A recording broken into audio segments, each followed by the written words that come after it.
You need to bear with me for about 10 seconds here. The algorithm absolutely detests today's topic. So, how are you? How's your day been? You doing okay? You thinking about Rome? Good, because we are going to be talking about Rome. Okay, I think the automated filters have left the room. Today, we are tackling slavery. What it actually is, why a serf is emphatically not just a slave with a different title, and the stories these dark, complex social structures can unlock in your world. Welcome to another episode of Just in Time World Building with your host, Marie Mullaney.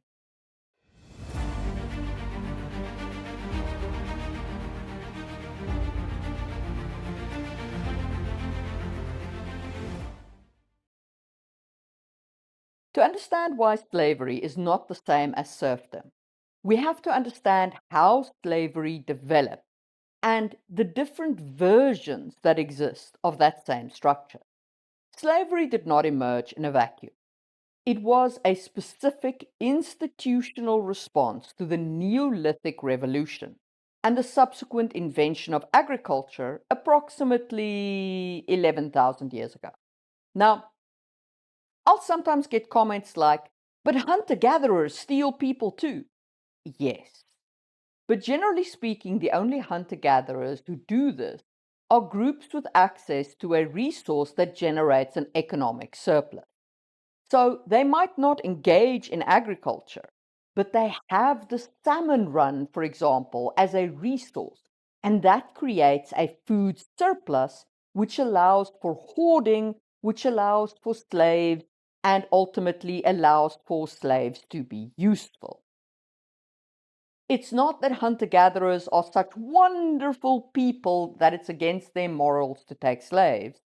It's that economic surpluses and high population densities create the conditions for mass slavery to become viable and a desirable mode of production.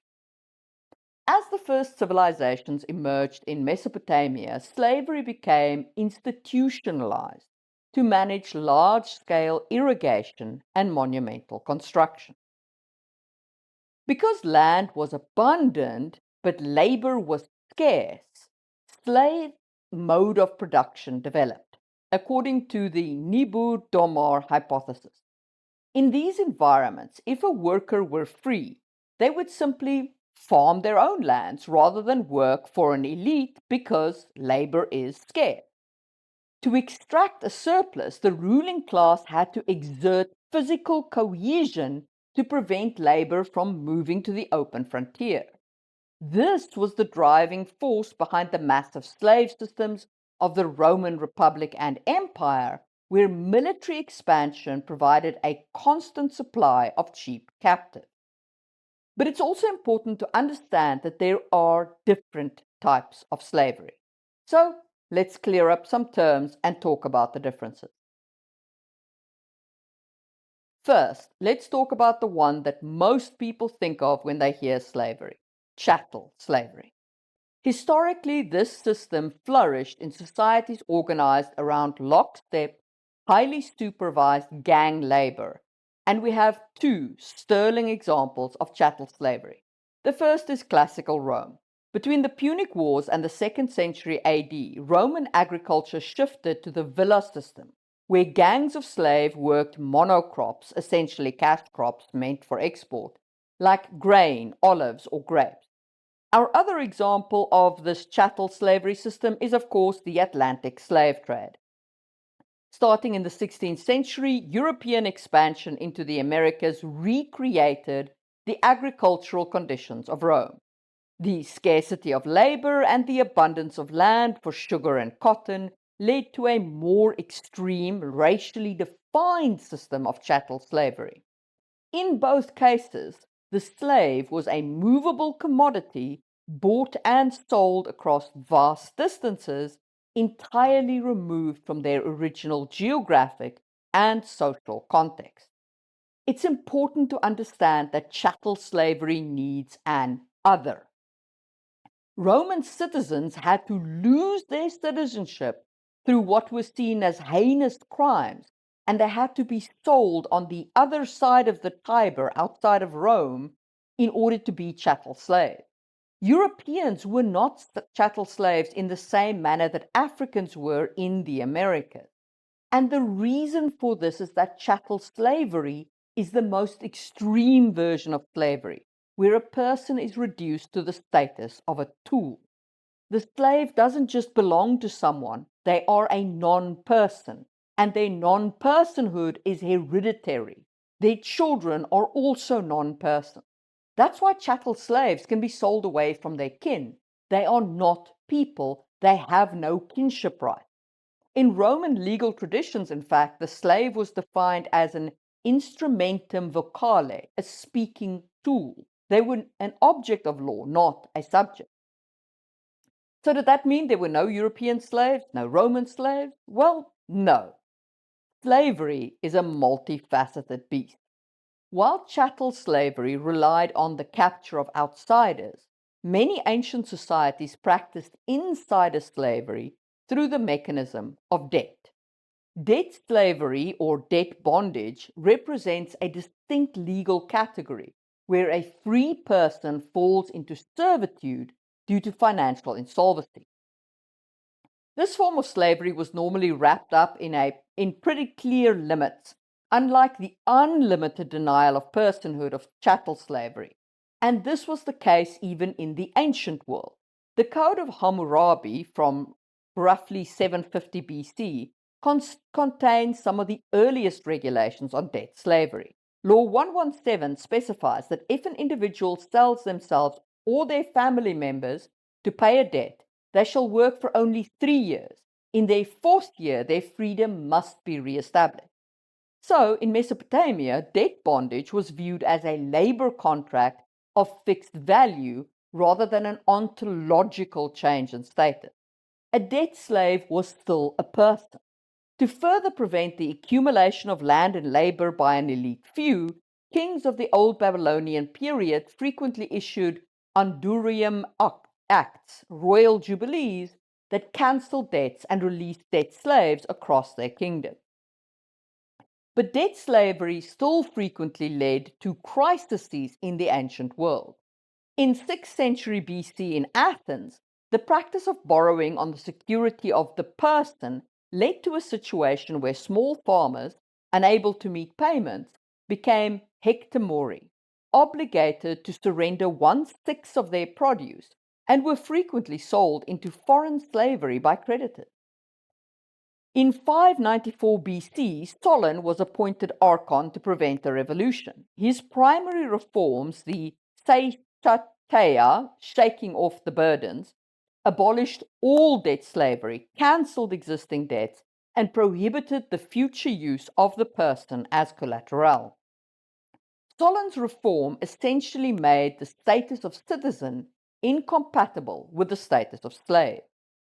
Interestingly, this political move to protect the free population led to a perverse consequence, because of course it did. It increased the demand for foreign chattel slaves as the internal labor pool could no longer be coerced through debt. I swear, people never change.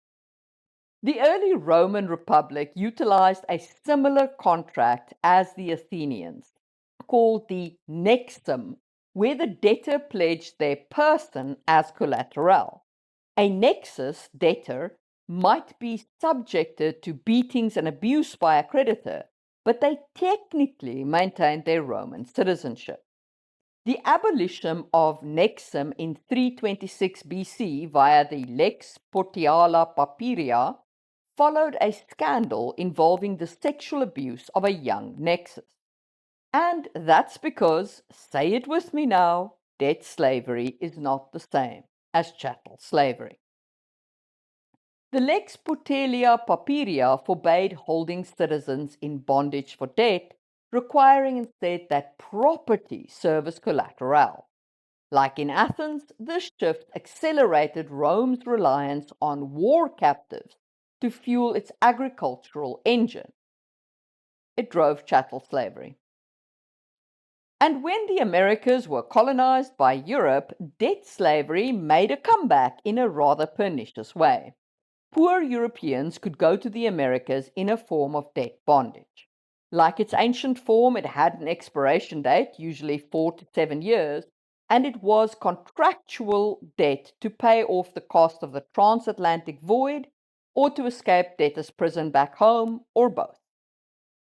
An indentured person's contract could be sold, and they were pretty much treated as slaves, but in theory, they had rights which chattel slaves lacked. But slavery doesn't stop with chattel and debt. There was also slavery to an institution. The Islamic world developed a distinctive system of military slavery that often placed the enslaved close to the top of the social hierarchy. The Mamluks were purchased as non-Muslim children from the Eurasian steppes or the Caucasus, and they were converted to Islam and trained in isolated military barracks. Despite being owned, they formed an elite knightly class with high social esteem, serving as the backbone of dynasties like the Abbasids and later seizing total power in Egypt as the Mamluk Sultanate. Similarly, the Ottoman Empire utilized the Dev-Shiram system, the gathering of young Christian subjects, to staff the Janissaries. These individuals were technically slaves of the Sultan under the Kul system, but they occupied positions of immense power and were addressable as brother or father by their peers and commanders. Their dependency on the Sultan ensured a loyalty that native nobility with their own independent land and kin ties could never provide the Sultan. In Mesopotamia, temples functioned as massive industrial and commercial entities, employing a class of hereditary slaves known as sirku or oblates. These were individuals who were often donated to the temple by their families or the state as an alternative to social death. While they performed menial labor, they were compensated better than domestic slaves and lived with their families. However, their status was a legal dead end because their master was a deity. Thus, they could never be manumitted or sold, resulting in a state of perpetual menial dependency. Ancient Rome and Egypt utilized servi public slaves, for the maintenance of infrastructure. In first century Rome, over 700 enslaved people worked on the capital's aqueducts, paid for by the public treasury. In Egypt, it is thought that there were agricultural slaves who worked on state construction projects during the off-season.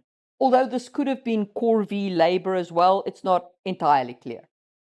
Anyway, this provided more stable conditions than private ownership of slaves because state ownership was regulated with official protocols rather than the whims of the master.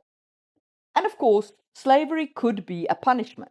Someone who avoided military service in Rome, for example, could have their citizenship stripped from them, and they could be turned into a slave for life, essentially losing their personhood and becoming a slave as a form of criminal punishment. All of these forms of slavery opens up interesting, albeit dark, storylines for fantasy. Chattel slavery raises questions about personhood. Institutional slavery creates themes about service and what does slavery mean? Debt slavery raises the questions of are you allowed to abrogate your own rights? It's especially interesting when you start introducing fantasy elements. What if your races have material differences between them? Is an orc different enough from a human that you can deny them personhood? What about an elf? Could an elf look at a human and say, I don't see you as a person, and hence you are a slave? What if the difference isn't racial, but it is tied up in skills like magic? Consider the Xian from Wheel of Time. Women who can channel are not viewed as people. They are instead classified as dangerous animals or living weapons that must be leashed. They are the domain and they have handlers. What Jordan did well is that he set this up as a system where the domains are psychologically broken until they view themselves as pets. They lose their original names, beg for rewards, feel genuine affection for their handlers, and become proud of how destructive they can be in battle. This allowed Jordan to explore slave mentality, where slaves cannot be simply freed in his fantasy setting. It also explores one of the most harmful parts of chattel slavery, making the slave believe that they are a slave in their head means that freedom is a concept they cannot grasp. In my new series set in the world of Sangwheel, I'm exploring those same themes of slavery. Now, that series is very much a work in progress. I'm still editing the first book, so you can't buy it. But the first series, Sangwheel Chronicles, is available for purchase right now. Sangwheel Chronicles is Louis' story, and he is an assassin that one reviewer described as a medieval James Bond.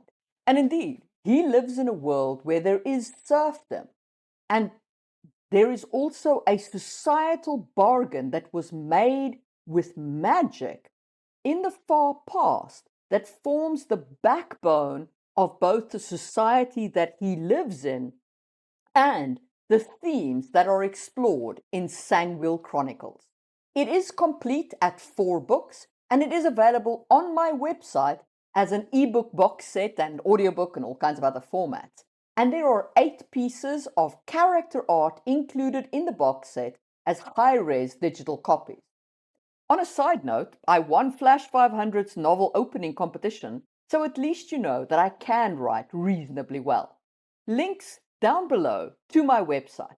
And if you purchase the box set there and use the code SLAVE, the first 50 people will get a 50% discount on that box set. Can't say fairer than that. That code again, SLAVE, in all caps. Okay, now let's get back to our scheduled programming. We've spoken about slavery quite a lot, but I promised a conversation on why serfdom is not slavery. So let's talk about what serfdom actually is. The emergence of serfdom in Europe was a response to the societal challenges that followed the collapse of the Roman Empire. In the absence of a central state to provide security, landowners and the peasantry entered into what can be termed the manorial contract, a binding social arrangement of mutual benefit. The core of manorialism was a trade-off. The lord provided military and legal protection, and the peasant provided labor and taxes. This was formalized through ceremonies of homage and fealty, where personal bonds of loyalty were forged. I did make a video about feudalism, which you can check out over here. But it is important to remember that the relationship between lord and peasant was far more complex than simple extraction. If a lord failed to fulfill his end of the bargain, for example, by failing to provide protection or by violating established custom, the peasant was, at least theoretically, freed from some of their obligations, and you could do things to rebel, sort of. The manor was supposed to be a self-sufficient economic unit where everyone, from the lord to the lowest serf, had a role in maintaining the stability and productivity of the community. It was not an economic export entity. However, serfs weren't strictly speaking free. The serf was tied to the land. They were not allowed to leave their lord's property without his permission. But this form of bondage had a dual nature. It also prevented the serf it prevented the serf from leaving, but it also prevented the lord from removing the serfs as tenants. They couldn't be easily evicted. In addition, because the serf was bound to the plot and not the person, they could not be sold. so they couldn't be removed from their kin and family, a fundamental protection absent in slave systems. This fixedness provided a high security of tenure. And a serf inherited the state of their parents, but they also inherited the right to live and work on the land, and this was an acknowledgement of their kinship ties. In addition, one of the most vital distinctions between serfdom and any form of slavery was the serf's access to communal resources. The manor was not merely a collection of private fields. It was a communal farming system that included both the arable strip fields and other fields accessible to the tenants on which they could use common rights, which were attached to their tenancy. These rights were regulated by the manorial court to prevent overexploitation, but they did allow the serfs to survive lean years. Among these rights were estuvars, or the right to take wood from the lord's forest for fuel and building repairs, pannage, or the right to turn pigs out into the forest to feed on acorns and beech mast, turbere, or the right to cut peat or turf for fuel, piscere, or the right to fish in the manor's streams or ponds. Side note, hunting is regulated in Finland and you need a license to shoot reindeer or moose or whatever. So is fishing generally, but not ice fishing. When the government tried to regulate ice fishing, there was a great deal of protestation about ancient rights, and in the end, the idea of regulating ice fishing went the way of the dodo. So there you go, ancient rights, baby. Anyway, peasants also had the right of pasturage, or the right to graze cattle, sheep, and geese on common wastes. These rights were hereditary and passed through the copyhold system, where the tenant held a copy of the manorial court roll as proof of their rights. This collective access to the unimproved commons was essential for the self-sustaining economy of the village and provided resources that no chattel slave, debt slave, or even institutional slave could claim as their own. All that being said, let's not get carried away here. Serfs were better off than slaves, but that is a bar so low, it might as well be in hell. While the serf enjoyed significant customary rights, their life was characterized by a heavy burden of mandatory contributions to the lord. These were viewed as rent for the land and the premium for the lord's protection. A serf's labor was a work tax, or corvée, intermittent in nature and typically limited to a specific number of days each year. The serf was required to spend 2 to 3 days a week working on their lord's demesne, the portion of the estate reserved for the lord's use. During peak seasons like the harvest, the entire manor population was required to provide extra labor, also called boon days. Unlike lockstep gang labor of plantations, medieval farm labor was seasonal, and it often did include frequent breaks and meals provided by the employer. Research suggests that a 13th century serf may have worked fewer annual labor in wage labor than many modern workers. Again, don't get carried away here. Just because they worked fewer wage hours didn't mean that they were sitting around singing songs and eating honey. Bear in mind they had to make their own clothes, candles, shoes, basically everything. Wage labor was only a portion of the work they did each week. In addition to labor, a serf was subject to an array of customary fees that marked their servile status. These included mechet, a fine paid for the right to marry off a daughter, sometimes a son, compensating the lord for the potential loss of a worker. Heriot, or relief, an inheritance tax, often the best beast of the deceased, paid by the heir to take up the landholding. Tallage, or a direct tax levied by the lord on the serf's personal property.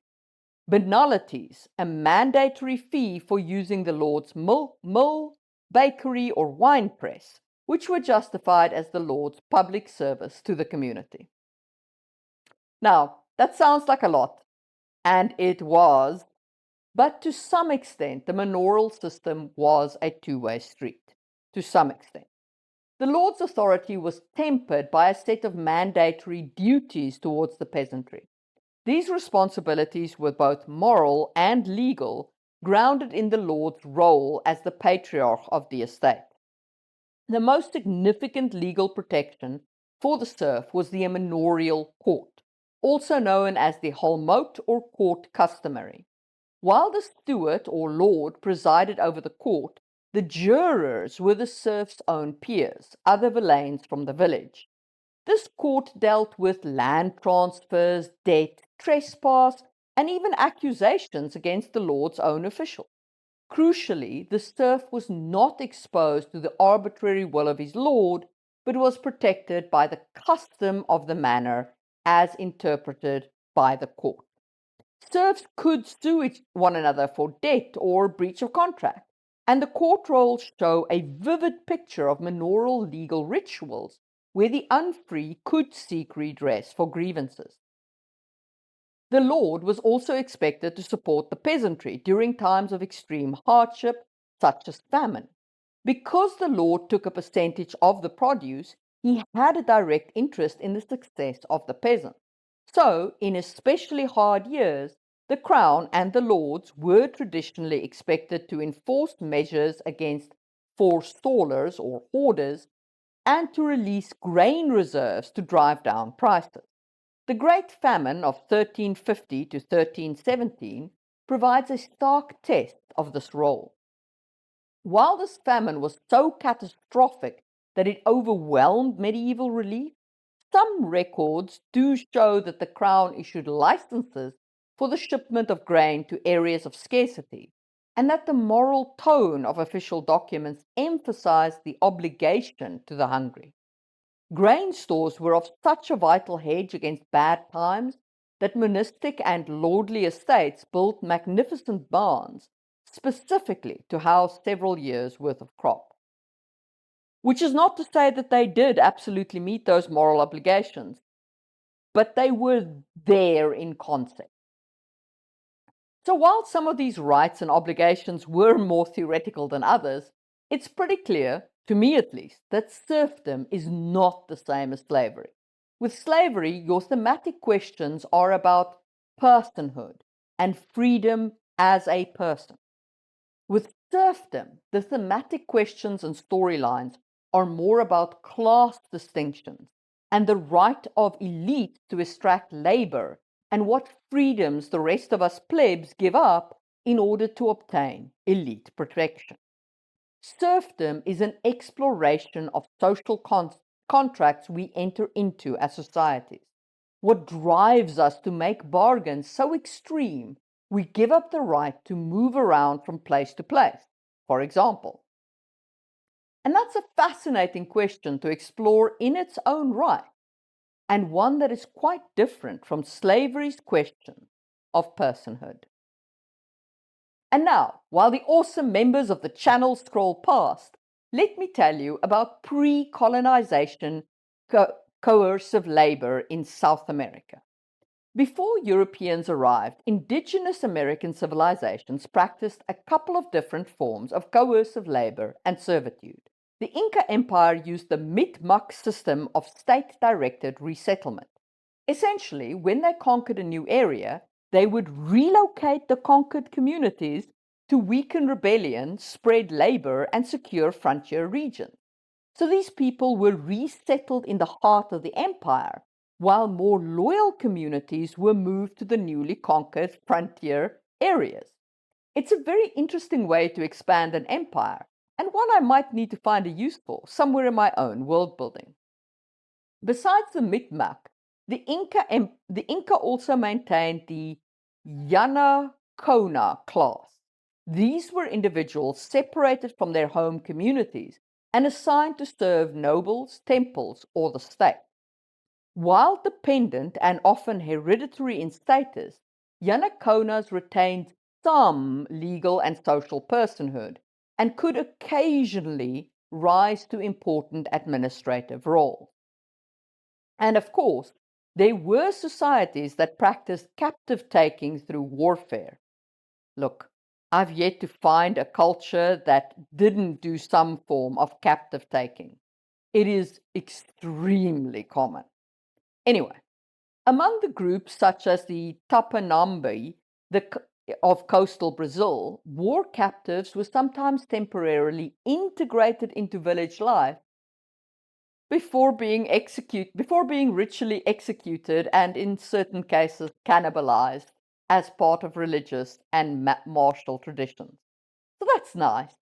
You get to see how the village lives before you get to feed the village. And on that amazing note, if you enjoyed this video, hit all the good buttons like the thumbs up and hype and so on. And please share this one. The algorithm is not going to like it. If you made it this far, leave me a pitchfork in the comments. You know why. If you want to see more from me, check out my video on economic systems for fantasy world building, and I will see you soon for another episode.